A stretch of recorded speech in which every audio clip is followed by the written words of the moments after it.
Hello everyone, welcome to Pep and Prep Talks. Back with another episode, this time of breaking down careers with a very special guest that is Shreya Pattar, popularly known as the LinkedIn girl everywhere. So she holds a massive professional experience when it comes to content writing and digital marketing, and is actually currently running a agency of her own.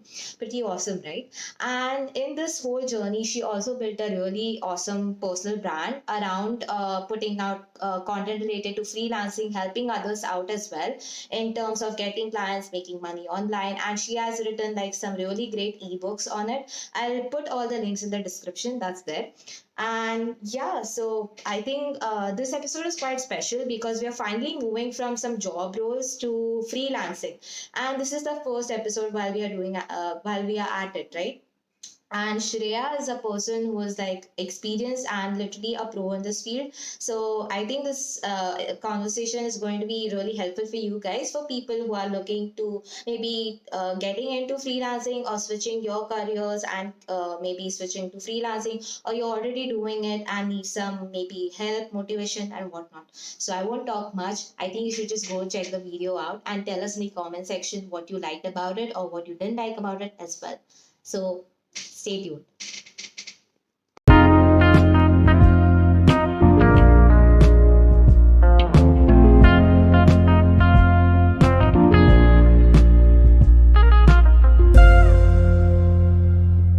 Hi everyone, welcome to Pep and Prep Talks. Really excited to have Shreya with us this time. And this is really like we're getting a good start for this year, in fact, for the podcast episodes. So, welcome Shreya. We are really delighted, excited to have you, and really looking forward to this really nice conversation, let me say. Yeah. Thank you so much, Bilwa. Nice to be here. Yeah. So, usually I introduce the guest beforehand, like just before this podcast recording, but I'd like to hear from you. Like, how about you introduce yourself? Okay. Hi, everyone. I'm Shreya Pattar. I'm a content creator, a writer, and I also own a content creation agency. And apart from working directly with clients, I also teach freelancing mostly on my social media and through my ebooks. So I have released 5 ebooks. And yeah, that's about it. Excited to do this podcast with Manav and Bilwa.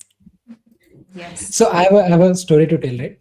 So I guess you were very early on Instagram in those days, and I was sort of in my fourth year, and I just started doing freelancing and working with clients, making websites for them. So that was what I was doing, and I had this one particular client who was really messing me up.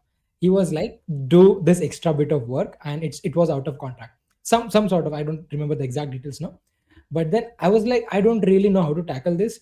Then the only person who was freelancing and I know that was you on social media. So I wrote a like long text on Instagram and I sent it to you, and I never expected a reply back from you. But the I was like surprised that when she sent me a 2 or 3 minute audio recording explaining the entire problem and how I can tackle it. So I was like, wow, that's really cool. And cut to that, now we are talking to her and we are recording the podcast. So I am really excited in terms of talking about freelancing and also talking about the business side of the how you're going business. Now you're going from a solo business person to a team, right? So we would like to talk about that as well. Mhm. Yeah, and even when I DM'd her on Twitter, even I wasn't expecting a reply like that she'll record a podcast with us. I was just like, let's take a shot, because I have been following her for so long on LinkedIn that I really appreciate your content. And in fact, I got a chance to read one of your ebooks as well. I think it was based on Twitter growth, if I'm not wrong, and freelancing together. So I was like, this podcast is going to be amazing if I get to talk to her, and even if we both get a chance to even interact. So yeah, really looking forward to this. So I'd like to start with, I had this one question in my mind. Like when I joined college, I had heard the word freelancing, but I never bothered trying it as such. So what actually like inspired you that I should do freelancing now and I should start doing all of this? So my first post on LinkedIn went viral. This is like almost 4 years ago. Hmm. And just because of that virality, a lot of people messaged me saying that, we like the way you've written the post. So can you write for us? So Mhm. that's how I started freelancing. So even I didn't really, know much about how do you freelance, how do you find clients, how do you like, what's a proposal or a portfolio or an invoice, like how do you do that? But just because people started asking me because of that one post, so I just said yes and figured it out. So that's where it started. Like, yeah, I had a faint enough idea, but odd enough, like I didn't really know what freelancing was, but I just became a freelancer before I knew that. That's that's Do good. do you feel like now when you look back, so do you Mhm. feel like was it active decision making that you did, or just things started lining up once you started working and working with clients then freelancing? So is it like you had to take certain decisions as ki, now this has to grow into a business, this has to make a living for me? Were those your active decisions, or Mhm. did it just started happening because you were getting clients and then you thought there's opportunity, now let's catch up on it?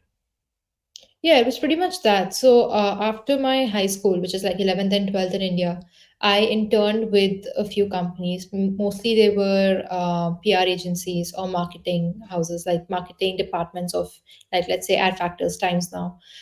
So because of that experience, I knew what content writing was, just like, having a fair idea of like social media copywriting and stuff like that.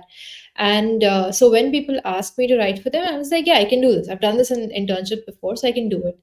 And then initially it was more like just see how it goes, just create content. But yes, later I started setting goals. So I think for the first 3 4 months it was mainly like get clients, get work. And then it was okay, at the time I was in Dublin, by the way. I was in university, I just joined.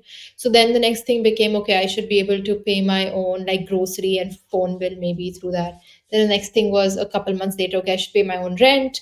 Then the next thing is pay my own fees. So it just kept growing, and that's how the goals work. So it wasn't business, but it was more like on the financial side of like university and living in a different country. So yeah, that's what I went with, all those mini goals, and they that was my like business plan or whatever for a couple of years at least. That's nice. And so, how are you planning on scaling it? Like any further plans, or like are you Like already doing it? do you now think in terms of business कि अभी ये business है, now I have to grow it as a business? So how do you, like, are you thinking in that sense कि now it is an entire full fledged business, अभी इसको grow करना है? Yes. So I think when I was in university, also a lot of things were like, it's not revenue, it's not income. Everything's my income. Like, everything's personal income. But now I don't really see it that way. Now it's a blend. So the more I focus on the business side, I want to end up at a place where I am thinking, okay, this is business income and revenue. And this is my personal, let's say, salary that I'm drawing from it. I think that would be the biggest change in terms of realizing, okay, that this has to go back into like business investment in some sort. No, I don't know if back into like agency work, because it doesn't really require an investment, but in some sort, for something else. And then you have the side where, okay, it's your personal whatever, changing your own lifestyle and changing where you live or something like that. Also in terms of, I think in terms of also growth, like agency is more like a stepping stone. So I would imagine myself doing something different in a couple of years. But I think from freelancing, agency was the most like natural next step, that this is the next thing I can build, the next thing I understand, I know, like I've already been doing that just as a single person. Now I'm doing it with a team. So in that sense, yeah, like the business view has to change. It has to keep adjusting to realizing that it's more about increasing that revenue, and seeing it as something that can lead to something bigger in a couple of years or so. Understand. So, can can you like maybe share with us in brief, like how has your whole journey has been like? See, like I've seen you that you are the LinkedIn girl everywhere, but I've seen you use so many social media accounts. For instance, you have your own YouTube channel apart from LinkedIn. I'm saying then you grew well on Instagram as well, and now as well on Twitter. You are like doing so good. So doesn't it get overwhelming sometimes that you have so much to handle, so much content to put out and like plan it out well? So how do you manage all of this? One of the main things is, of course, repurposing content. So one idea can be, like it can be a full YouTube video. I don't make YouTube videos, by the way. Like, it's more of repurposing interviews or any lives that I've done. But let's say one tweet could be a reel, it could also be an IGTV, it could be a long form LinkedIn post, it could be an audio note. Like, there's many different ways to use the exact same thing. So one of the things is repurposing content. And I think also, like, LinkedIn has become easier for me over time, right? So earlier I focused on LinkedIn for 2 years straight. So I was not using any other social media platform. But right now, in terms of like content creation or engagement, I don't have to work so much. Like, I don't have to be active on it to get that sort of engagement or reach. So LinkedIn's become easier. So now then I focused on Instagram. Then Instagram became a bit easier, although creating videos takes a bit of time. Yeah. But yeah, Instagram became a bit easier in the way that I got comfortable with it. And then it was like, okay, I have time again because this does not take too much time. Next thing is Twitter. So now I'm trying to, see how Twitter works out. So just taking it step by step and seeing which ones work out for me and which ones I like being on. Understood. Yeah. So, what's your favorite social media platform? I don't have a favorite. I love Twitter for like every day, like just once an hour tweet something and somehow everyone can relate to it. Like, just Yeah. like a brain kind of space. I like Instagram mainly for like stories, so engaging with people. Also, I share a lot about like my lifestyle, like just generally what I'm eating or what I'm doing or where I've been. I talk a lot about that on Instagram. And then LinkedIn is, of course, a professional money making place for me. It's where I find my clients. So that's Mhm. definitely not one I can give up on. So yeah, all three have their own charm, and I like using all three. Sorry for the super goof up, but I'll try to make it up with good questions. Yes. So I was asking, right, that how do you plan to build leverage? And Naval keeps talking about this. People keep talking about this. That I'll just reframe the question. So in businesses, when you are an agency owner or a freelancer, you are exchanging time for money. And when you are exchanging time for money, there is a limited time that you can exchange, and beyond that you cannot really scale. Beyond that, there might be a place that you can either scale by adding more people to the company, adding more people to the team, or you scale by getting bigger clients, right? So how do you plan to tackle this? How do you plan to build leverage into your business so that you can scale beyond that? Or have you thought about I it? I frankly don't think my what I do can scale beyond a certain point because it just means Mhm. adding on more people and giving more time. And that's just how I think the service industry is. You can't really remove yourself from it, especially since my agency runs on my personal brand, right? It's not an agency that gets clients. It's me that gets clients. Like, I am the agency. So removing myself from it is not an option, at least not for the next few years, unless it's highly organized and it has like this proper system, especially in terms of lead generation. So I don't see myself removing that kind of time and time money kind of exchange there, which is a challenge because you can't scale that beyond a point. And if you even if you can, it means you're still always trading time for money, which is not, again, it's not scalable beyond whatever limit there is. um, so I think, yeah, again, agency is more like a stepping stone towards something different. So this is more like, I know what I'm doing. I know, okay, this I have in control. And once this happens, it keeps happening well, then I can think of the next step where, it goes like, as I said, the business investment side. So then it can go into something else, which is probably much more scalable, much more rewarding than what an agency requires and what an agency can give me. So that's something I'm figuring out. I'm not really like, again, step by step, just seeing what I know, how I know, and how much I need to learn to, do the next big Mhm. thing. Then, So it's like you're playing a game and you're just crossing level by level, and now you're moving to a yeah, next level. So probably you'll yeah, find a bigger level for yourself to go and play on it. That's interesting. But yeah, yeah. they, I have this question again, right? You said that your agency is around you. It's around your personal brand. It's around your content growth, social media growth. So if you would if you had to start it again and now you had to do it in a reverse fashion, that your agency is the brand itself, or your business is is the brand itself and not you. So Mhm. have you thought about it, that would it be better or would it not be better, or how you would have done it? I think getting the agency to become a brand in itself is much more difficult compared to, Mhm. making a brand of yourself. Personal branding is much more easier at this point, and it's more trustworthy, right? It's like, even at this point when clients come to me, sometimes, yes, it's also that, oh, we thought, you will be doing all the work, but if you're not doing all the work, if your team is doing it, I don't want to work with you because I thought it would be Shreya doing the work. So that does become a question mark sometimes, but um that's not how anything can scale, right? That's not how I can grow a business, so that just Mm. is not a part of the equation.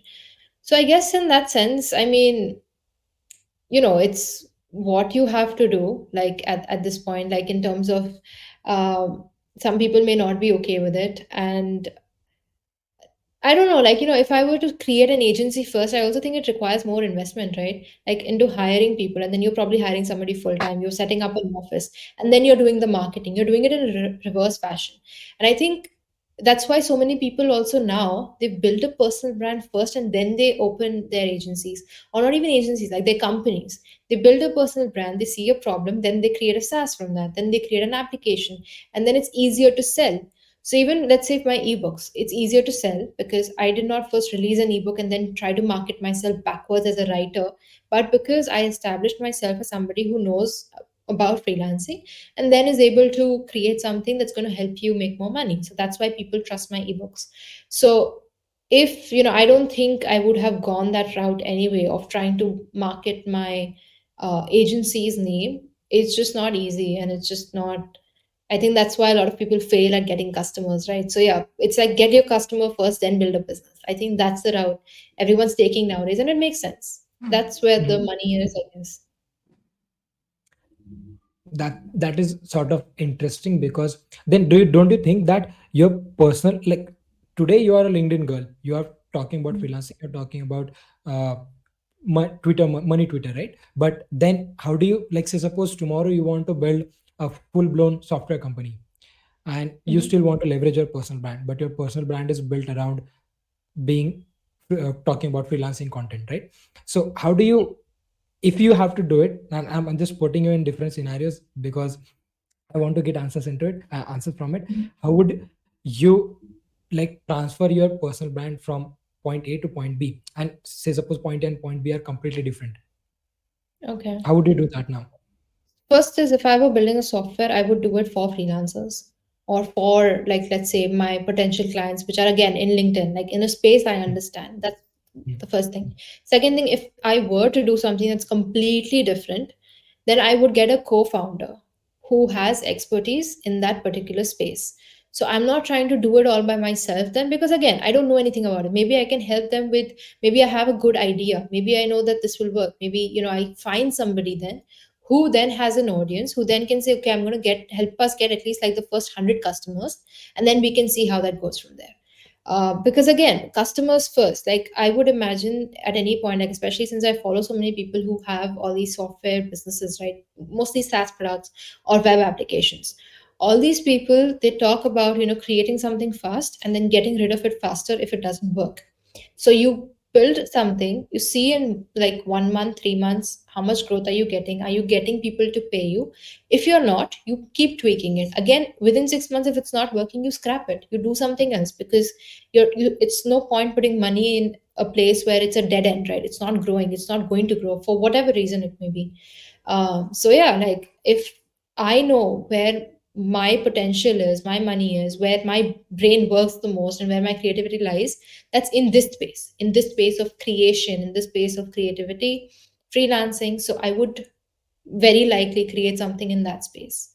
Even if I don't, even if, let's say, I don't even have a co-founder, I still have a personal brand in the sense that people know me, people know who I am. So anytime it comes out, if it's like, let's say 5 years later, it's a newsflash, Shreya Pattar has started her own agency or her own software business, people at least know who I am. So I get more eyeballs, even if I don't get customers instantly. So that's, I think, a sort of marketing of its own. Interesting question. I've never really thought about it, but yeah, interesting question. Yeah. We actually made it up for the break. Yeah. Yeah. Yeah. So going forward, I think we should have a section particularly like particular talking about freelancing, and then we can have, Mhm. because if people are going to find your name on the title, they are going to come there for freelancing questions. That's So true. Mhm. Bilwa, please go ahead with the freelancing questions first, then I have more questions out of my own curiosity that I want to ask. Okay, I want to say, let's say I'm a college, like I'm a student in the college, like let's say first year or second year. How would you introduce me to freelancing? And just to say, let's say, because we are in that career exploration stage, right? Whenever we are growing or like in the college. So, how would you pitch it to me that what does a freelancer do? How does the life look like? Just give me a brief about that. Like, how would you answer to me?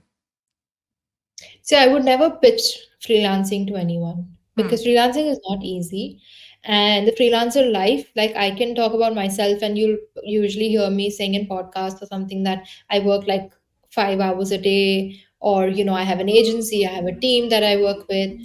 But it's not that. It's not that for at least like 5 years, and even now, it's not going to be this way for a long time. It's going to keep Hmm. changing based on environment.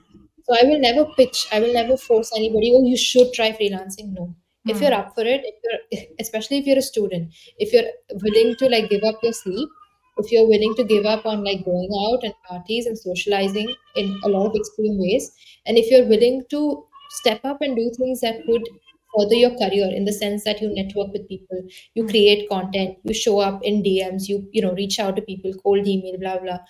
If you can do that, then you take up freelancing. So Hmm. freelancing is you working for yourself. Like, Hmm. it's just you deciding who you want to work with, and you are working independently. You're not working for one single company as an employee. Hmm. That's the basic idea. Now, content creation is one aspect of it where you build a personal brand. And I think we talked a little bit about, why it's important. Yeah. So building a personal brand is one aspect of it, but a personal brand and inbound leads um, is not the only way, and it's not usually the common way to grow. Hmm. What works is outreach, which requires, again, a lot of time, effort, energy, research, and long term commitment. You can't just say, okay, I will reach out to 10 people today and then see for a week. It doesn't work that way. It has to be at least 10 people every single day for like 6 months if you Hmm. want to see results, right? And 10 is like the lower end of it. Yeah. So in terms of again pitching, it's you working for yourself. It's you deciding what you want to do. So whatever your skill set is, you can freelance in it. It doesn't even have to be like writing or graphic designing kind of stuff. Even if you are interested, like let's say you're really good at math and you want to teach, so you Hmm. can be a freelance tutor as well. You can be a freelance, like you can also have an online business in the sense that let's say you take cooking classes online. You can have group classes, you can have one-on-one, you can teach people yoga online. So that's all forms of freelancing, right? Yeah. So that's the best part. I mean, whatever skill you have, if you think that people can pay you for it, Hmm. and there's a reason for people to pay you for it, you can freelance in it. Hmm. So yeah, if you're willing to give up some stuff for it, then worth a shot. Okay. Understood. But if you have to put it in a like roadmap format, that this is the roadmap. If you want to become a freelancer, follow this. So then can you put it really into like 3-4 steps? कि ये कर लो, and you will most probably end up being a good freelancer.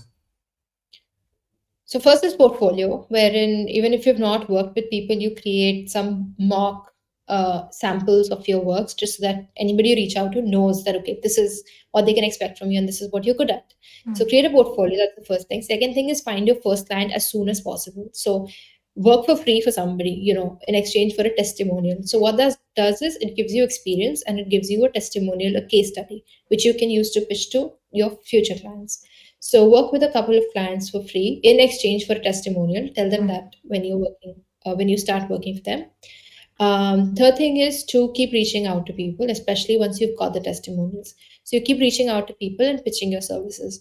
And the fourth thing is while you're doing all of this, keep creating content Hmm. because content creation really helps you get more opportunities. Again, you don't need to teach freelancing, by the way. I'm seeing a lot of new people who are just starting out are actually teaching freelancing on social media, which makes absolutely no sense. And you are not going to get clients through that. So if you want to get clients, create content that's meant for your prospects, not for other freelancers or like freelancing tips. Don't do that. So yeah, those are like 4 steps, although there's so much more involved, but 4 very basic steps to start freelancing. You can also tell us the further steps. It will help a lot of people who are like stuck in the process, maybe. See, I'm just gonna say that I have an entire ebook for this, and there's a reason that ebook exists because it cannot be like a 1 hour Yeah. video or something. It has to be in an ebook. So I would say if that's okay, then you could check out my ebook Yeah. because that's where you will find actually like there's a roadmap to finding your first client and also to making like $1,000 and more per month. So I think that would be the best place to start. It's called Freelancing Freedom. We'll put the links in the So description for this. Yeah. Yeah, yeah, so now we have the team, right? How many people are there in the team? about 7 or 8. So now you don't have to think for yourself, you have to think for them as well, right? Are they working full time with you or they are doing part time with you? No, everything's on a freelance Contract basis. basis, Yeah, freelance basis. yeah. Okay. So like you are scaling it through that way. And do you think of hiring full time? If like, No, and when will be that point where when you will think that now it's time to get a full time person?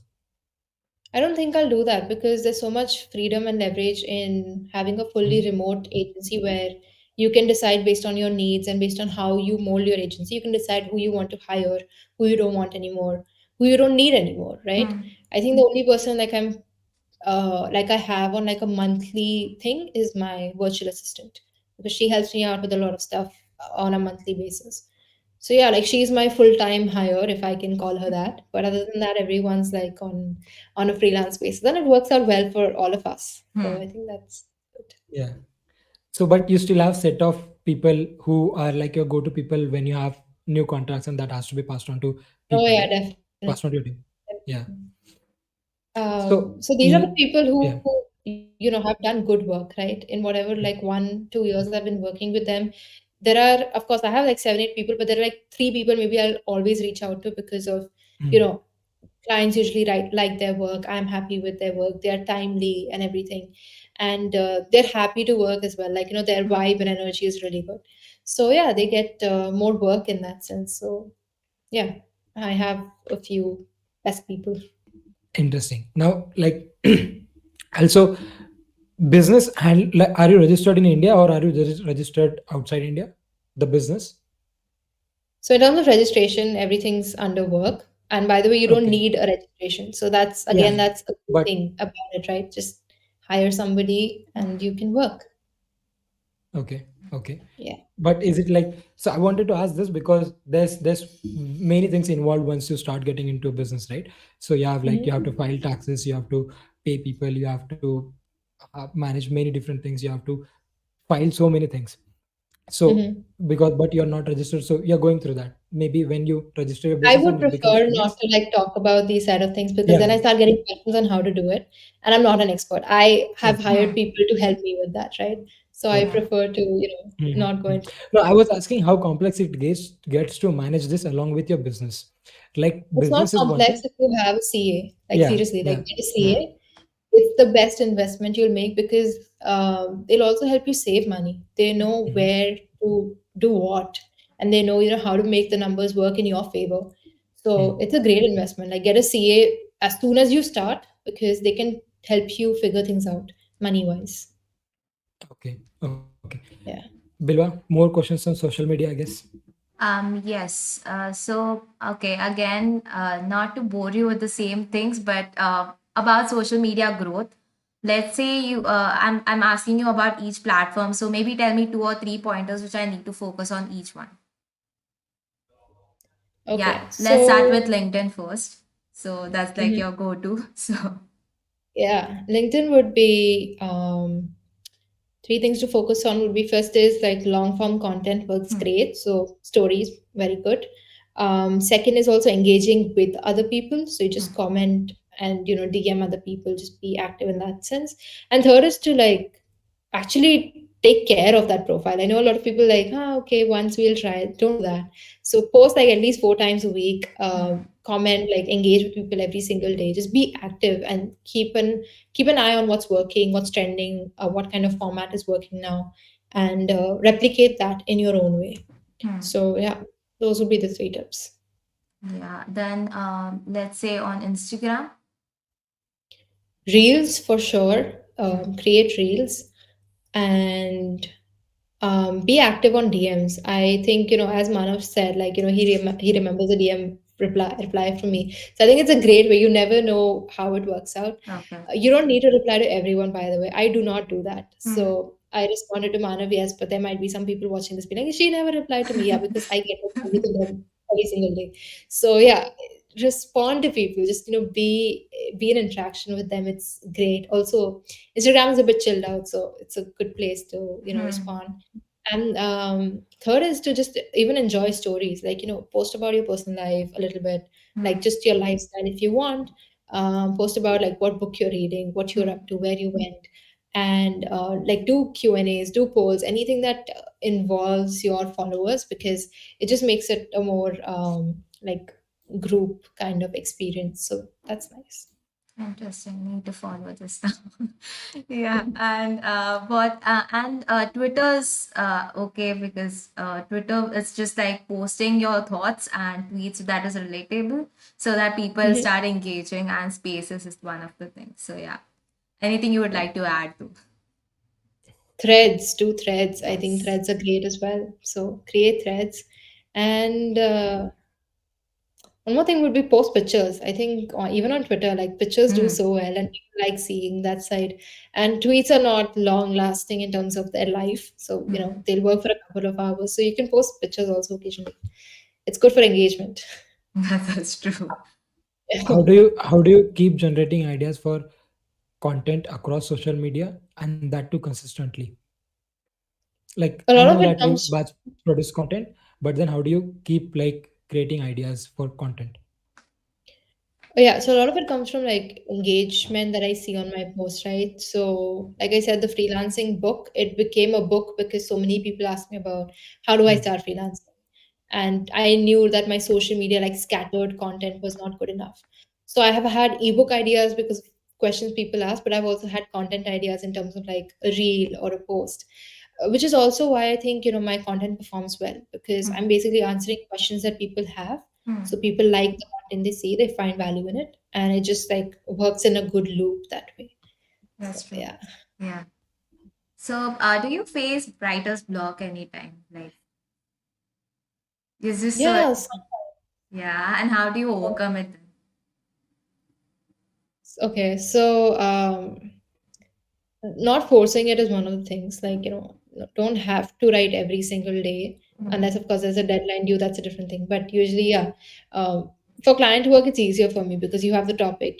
I Hmm. don't really have like a writer's block in that sense. So one of the things is to just, not force it. Sometimes it's okay to take a break.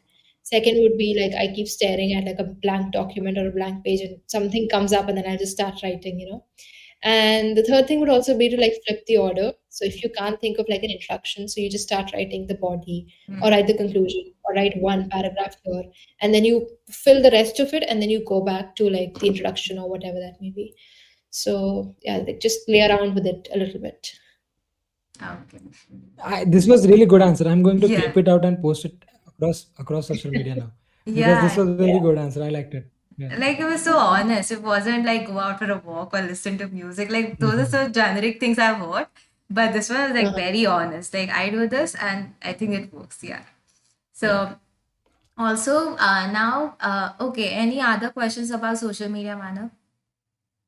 No, I think she answered everything Yeah, and that I had. Yeah. rest of it, it's all there on the social media handles as well as mostly of ebooks. They are like so insightful. I'm just like planning on maybe buying the other two as well because I just read one and I was like so this thing about it. Yeah, so coming to the general part where we ask our guests about their okay, how does your day look like in general? Now, don't tell me the right now part, just tell me the mid part where you were handling a lot of work and as well as trying to manage your personal life with it. So, how was your day look like as a freelancer or as a content writer? I'm really struggling with answering these questions because I don't like. Look, no 2 days are the same. Yeah, yeah. It changes, but I work in the morning from like 11 or something because I like to sleep in. So 11 to the afternoon, and then I have a couple of hours of, space for me. And then I do these podcasts or interviews towards the Hmm. evening. And then I keep most of my like Friday, Saturday, Sunday. I don't take any like podcast or any calls or anything. So those are free in terms of like commitments, right? So yeah, I think that's it. Like, work and break and then do this stuff. And then probably before sleeping, I also check on work just in case a client from across the world has like responded or emailed or something. So yeah, that's like about it, I guess. Most Yeah. basic overview.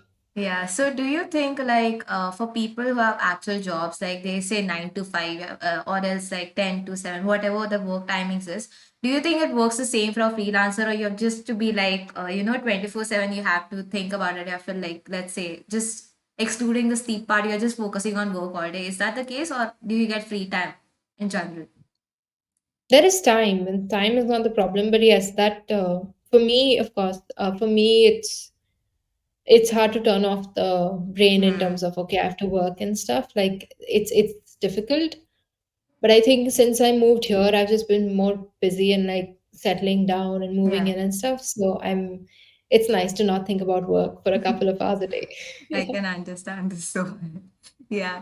So basically, anyone who's signing up for freelancing has to keep their brain busy basically for like the whole day just to create It's not ideas. something you'll do consciously. It's not Yeah. something you'll have to think about what I need to think about. No, it's just something you'd be like, oh my God, I need to stop thinking about work. Yeah. So much of it becomes that, even social media is not something like you do for, just passing your time or relaxing or whatever anymore. Yeah. You see a DM and you're like, oh, okay, this is a prospect. I need to respond. Or, oh, okay, I need to engage because it helps my business or whatever. So I Yes. think that outlook changes even for social media. So it becomes difficult. That's good. And okay, you want to So say? one more question is like that we asked to all the guests on our podcast is how do you manage your personal finance? And you don't have to dive into numbers and you don't have to dive into exact details, but the overall framework that you like to follow and which is comfortable for you, that makes sense to you. So what does your personal finance regime looks like? So I don't really have one yet because this is the first time I'm actually living by myself and I have to think about like, oh, I have to pay the bill, I have to pay the rent.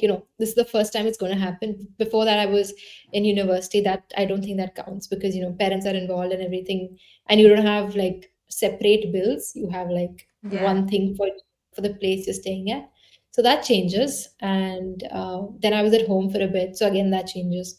So I think this is the first time I have like full awareness and control.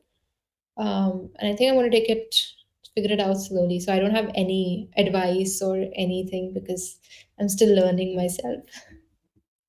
Cool. But is it like now, like freelancing income is a little bit different, right? You don't really know how much you're going to end up earning by the end of the month. Or Mhm. have you sorted out the processes and everything that you know that itna to I'm going to earn, the entire team is going to earn this much? Or is it like it's still fluctuating for you? Or what's the case? And how do you tackle it? So I know the minimum I'm making at Yeah. like I know that the next 3 months minimum this much is going to come in, and also I book people on a long-term contract, so 3 months, and sometimes people also prefer to pay 3 months full amount in advance because then I give them a discount to do that. So these are all ways for even me to make it more streamlined and for the client also to save some on through the discount, right? Um, but yeah, the main thing is like even let's say in terms of before moving, I know that I have 1 year worth of stuff ready. So I don't have to stress even if something goes up and down this year. I know that, okay, I'm prepared for it. So that's one of the things, right? Before you start investing heavily into something else, just make sure you are prepared, that you have like 6 months of personal expenses, that you know what you're getting into. Like, let's say you're making a big purchase, just make sure that you can actually afford it. Like, it's okay if, uh, even if your revenue goes or income goes down over the next 3 months, it should still keep you afloat even after you make that expense. So those are like the basic things to think about. And expenses are not always high, right? It keeps changing. Even the expense keeps changing. So when I was in Dublin for 3 years, my expense was the same, exactly the same month by month because I didn't change anything. Now when I was back at home, again the expenses changed because I'm at home. I'm not in university anymore. Now again it changed because now I'm moving, so I'm expecting that okay, this month is going to be a bit more in terms of expense. So yeah, you have to kind of balance it out in that way. But if you're new to freelancing, just save as much as possible because yes, there is that up and down. So I would say like for a couple of years at least, be very frugal with how you live as much as possible, and save, keep saving and investing in whatever you prefer to invest in, like that way. Yeah. So like you might have many inbound clients coming through your Mhm. personal because of your personal brand, but what is your outreach strategy like? Say suppose you want Yeah. to reach out to a particular client who's a way bigger client than current clients you are handling. How would you do it? Or if you have, like, say suppose your personal brand wasn't that strong, how you would have done it? So I don't do outreach at this point. I have closed some of my biggest clients through outreach, but those were usually people that I was like a big fan of. So, I'd been following them for a while, and like I really liked their content. Maybe I purchased something like their ebooks or courses, and then I thought, okay, you know what, this is some aspect that I can help them with, and I just pitched to them, and they agreed. So in that sense, like in that sort of outreach, I guess every outreach, like maybe I've done like once a month for a couple of months, and it worked out each time because I knew them well. They understood that I knew them well, so it worked out. But for now, inbound, I'm focusing on that, and outreach, I will do it in a bit because it's different. It's something that needs a lot of learning and unlearning again. So yeah. Interesting. I think that now it's like, and we never had a freelancer on our podcast, so this is a very new change to for all the audience Yeah. that that we are trying to create, because all of the people we had were doing some particular job roles in their particular companies. Now this is the Mhm. first time when we have a freelancer, and this is like entire shift. So do you, like, I have very generic question, do you find, like, if you would have to work with one certain company, would you do it now if you are given a particular offer and it is way beyond what you're earning right now? Would you do it? Would you go and work for a company, or you still love your freedom and you would like to keep freelancing, or you and growing your agency as well? I would stick to this, I think. You'd stick Because to I it? just always saw myself doing that, even Yeah. before when I was young and I didn't know what I would do exactly, but I still thought I will have my own company. What company, I have no clue.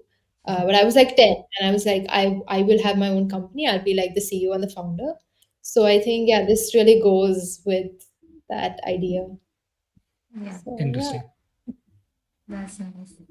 So, any book recommendations you have? Like, do you read books? Like, are you an avid reader? Sometimes, Okay. yeah. So, any book you really liked and you would like to suggest to us as well as the audience who's watching? Like, I actually have a couple here. So let me see. So yeah. So I brought my favorite books with me. So one of them is this, Never never Split the split the Difference. difference. It's great for negotiation. This one I'm working myself through it, but it's fairly good.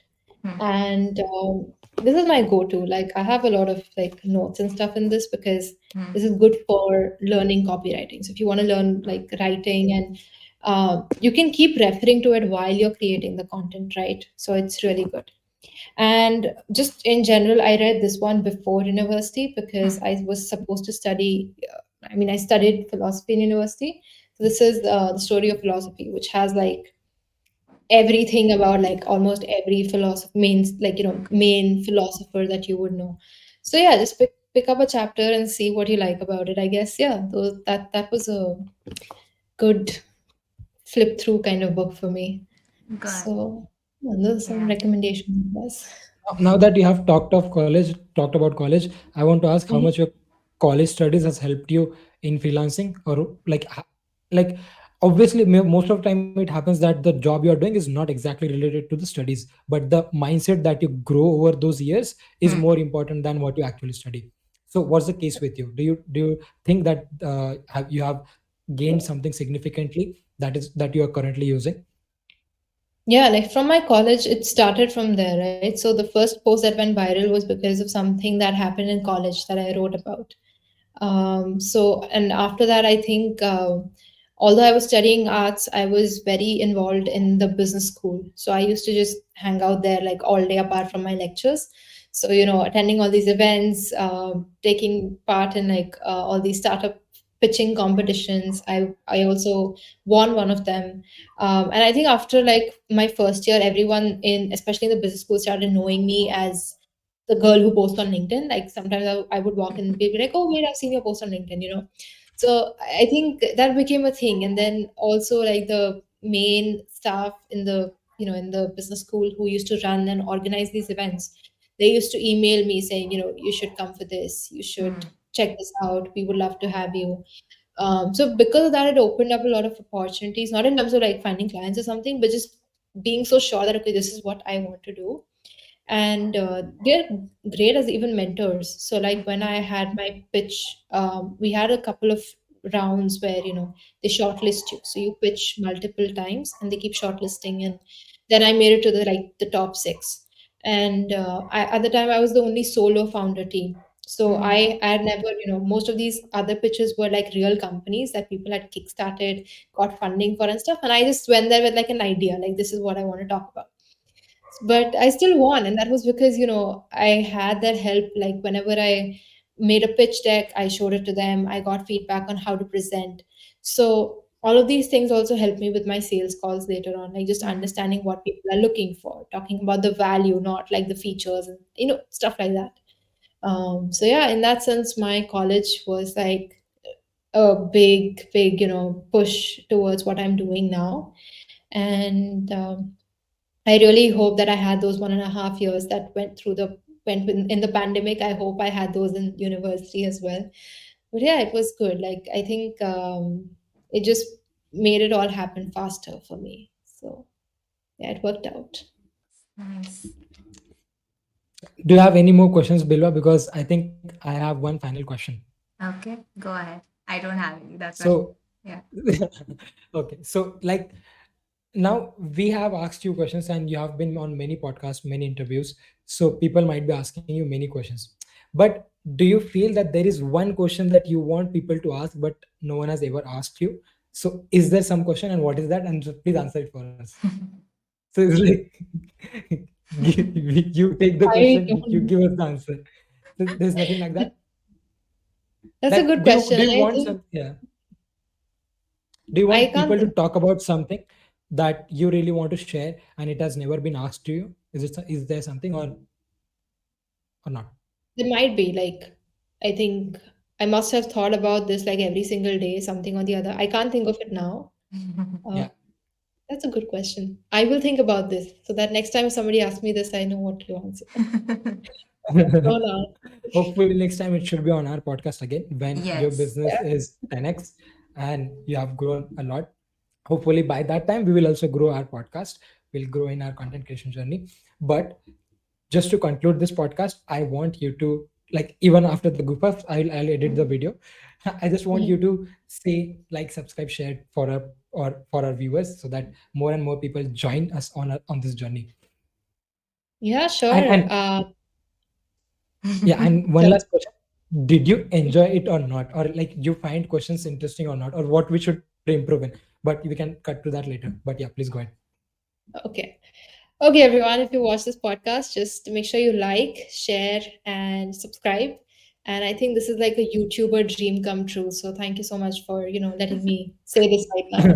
So yeah, click the bell icon and, whatever, like do all that stuff. Yeah. That was a really great ending we had, I think, in all, like combining all our episodes before. Yeah. So thank you. Like, share, and subscribe to the podcast. If you loved this episode, check out. Uh, Obviously, everyone has checked out Shreya's handles, and people will probably check out us Yeah. rather than checking out you because you are already bigger. But anyways, if you want to dive into freelance content, go check out her ebooks, go check out her Insta, go check out her Twitter and LinkedIn as well. And I've been following her since the first post. I remember the first post that was done on LinkedIn that went viral. I have been following Wow. her since then. So it's a great pleasure having her on the podcast. And with this, we'll end this podcast. Thank you. Yes. Thank you.